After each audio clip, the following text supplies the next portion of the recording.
Well, good morning, everybody. It is Dave and Bo. Bo is relaxing on her cat condo, so we are going to go out and leave her alone and cruise through the garden. So spring has definitely sprung, and there are blooms everywhere. So first thing we'll do is we'll take a look at the pansies over here in full bloom. We've got some of the late planted daffodils coming up here and over here. Hopefully they'll come up with a bloom pretty soon. You can kind of see a couple buds in there right now. The poppies kind of had a flush of bloom already, so they need to be deadheaded. And the pink breath of heaven still like loaded with blooms. But all the Scilla are blooming now, and they are looking terrific. So we'll see these in a couple different parts of the yard. Look how beautiful that is. And it looks great around the Calibrachoa down there at the base. Or maybe they're mini petunias, I'm not quite sure. Back here, nothing much has changed. The Lycosium, they're pretty well done, so I'll go through and deadhead, and I might even cut back the foliage a little bit. Keep in mind this year's foliage is next year's bloom, so you don't want to cut everything back to the ground at this point. It will naturally die back. Usually by May, that's when all the foliage can be removed. So today is the 21st of March 2025.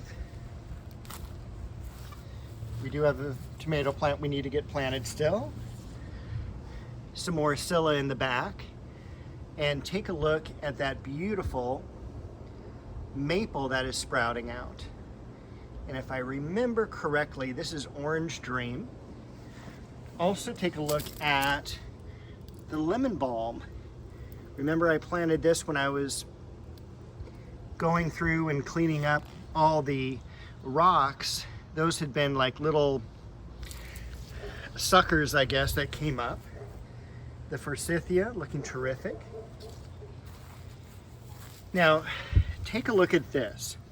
This is a California native tree. Aesculus is the botanical name, and that actually starts with an A. So I think it's Aesculus, and that is also the Buckeye tree. So basically it's a chestnut tree, and I've always wanted one of these.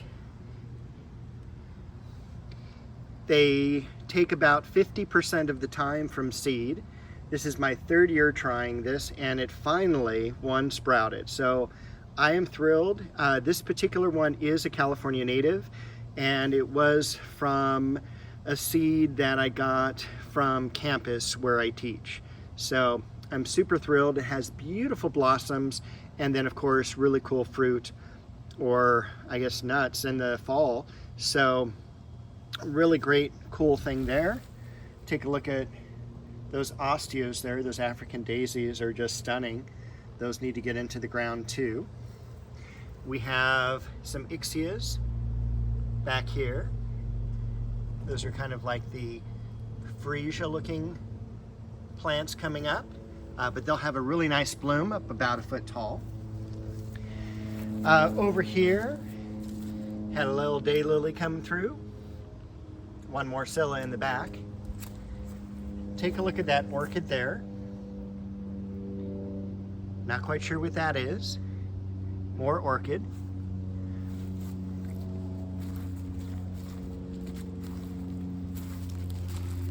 Take a look at all this cool variegation in this alstroemeria. Year after year it comes up, does terrific. Also have a little succulent coming up there as well.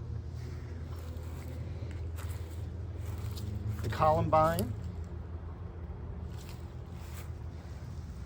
The last hyacinth bloom, and we had 3 from that hyacinth, so that's pretty amazing.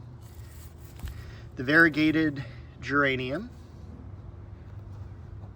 and take a look at the beautiful foliage coming out of this Japanese maple. This one, of course, is Shishigashira, and just a really cool kind of dwarf, great, easy to bonsai plant. And that's one of my favorite Japanese maples. Not a whole lot else going on immediately over here, but look at the yarrow, how much that's grown. And it seems that every time I do a video, we got people cruising through with motorcycles. This is Liriope Silver Dragon is the variety. Up top, it's going to contrast nicely with the dark foliage of Bloodgood. The Clivia over here still in bloom, and so that's been what, like 3-4 weeks now? But they are finishing up. We can see some burning on the flowers now, so they'll be finishing up fairly quickly. We are expecting some hot weather this week. It's supposed to be 93 as the high on one of the days, a couple days in the 80s. We've got the Chiananthus tree leafing out and already some early buds as well. So that's looking really good. We're gonna finish today, hopefully, taking out the weeds in this area so I can do some mulch and make this area all nice. But I wanted to take a step back too for the Japanese grass that's coming up here and here. That leafed out as well. The third one doesn't look good. That one I don't think is gonna make it, and that's on the far side over there. But that had kind of died back in the container, so it was just kind of, let's just get it in the ground. This is the Japanese maple waterfall. Another Bloodgood maple.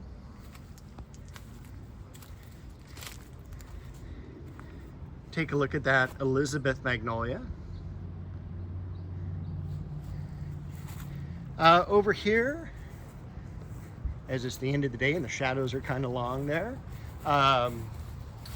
this is Sangugaku, and I'm really excited about this, and I can't wait to see how well it'll hold up.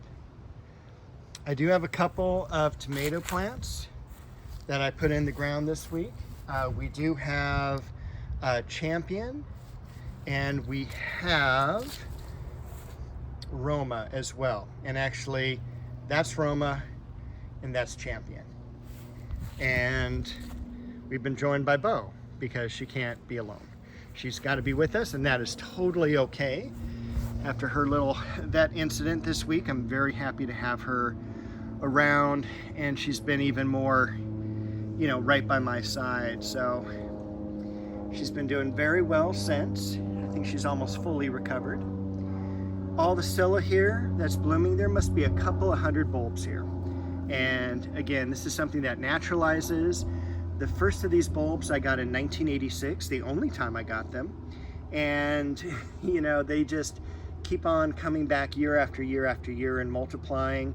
I have moved them a couple of different spaces in the yard, but I really like them up against the railroad ties here. Take a look at the tulips. These just went in the ground without any chill, so they were not refrigerated or anything like that.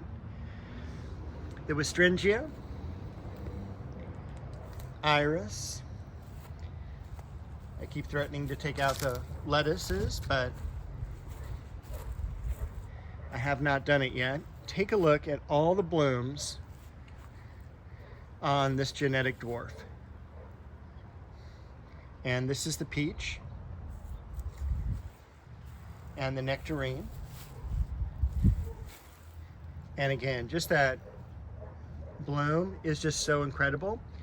Speaking of incredible blooms, we also have the Iris Nata over there in the corner.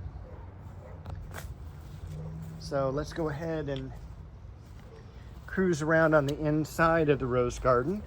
Not a whole lot of blooms yet. I'm keep hoping this will leaf out soon. I will be really sad if it doesn't leaf out. We got the carex down here. We've got leafing out of the red dragon Japanese maple. Look at how nicely the sandback jasmine has done here. Oh, the blooms are already gone on the apricot. Those were in bloom this week. Maybe we'll get some more blooms before it all leaves out. A few irises, you can kind of get the fragrance of them this time of evening. Cherry tree has not leafed out yet. Look at the buds here on the Lynn Anderson. The daffodils, once again, in full bloom, looking terrific. So hopefully we'll get another week out of them. Queen Elizabeth. And that's one of the, probably I would say, original plantings of roses. It hasn't been moved at all. Originally planted back in the 90s. This is where the Scilla originally were. I just kind of planted them up against here, and then I moved them. I thought I got all the bulbs, but I just leave those. Over here, the catmint. It used to be in front of the cherry tree, but it got a little bit too vigorous for us this past year, creeping out a little bit too much into the walkway. We've got the multi-grafted plum tree, looking beautiful. That's done terrific. More irises, sweet pea shrub, and over here, almond bush. Kind of see the blooms there. Maybe a little bit too shady this time of night. We have some lilies coming up. Look at that. That is so cool. You do have to be careful. Don't step on them. I did have a stake in it, but I'll have to restake that area just to locate them. Gold medal. Again, one of the original plantings. Same as Touch of Class over here. And even Legend, the one behind the iris there, is one of the original plantings of the rose garden. Beautiful white Westringia. We have the crabapple there in bloom. That should be vibrant blooms next week. Not a whole lot else. I did see over here, because that plant you can see died back in the cold, but the roots are coming back, and that is exciting. Look at how big this daylily has gotten. And again, just planted for about a year. And I think that brings us over here to the chocolate cosmos. So that is probably everything I wanted to show you this week. Looking forward also to the Cecile Brunner climbing rose coming into bloom. I heard Bo right around here. Where is she? There she is. Be careful what you eat, Bo. All right. So I think that is everything. So I'm just going to leave you here. Wish you a very happy week of gardening, and I will see you shortly with another video.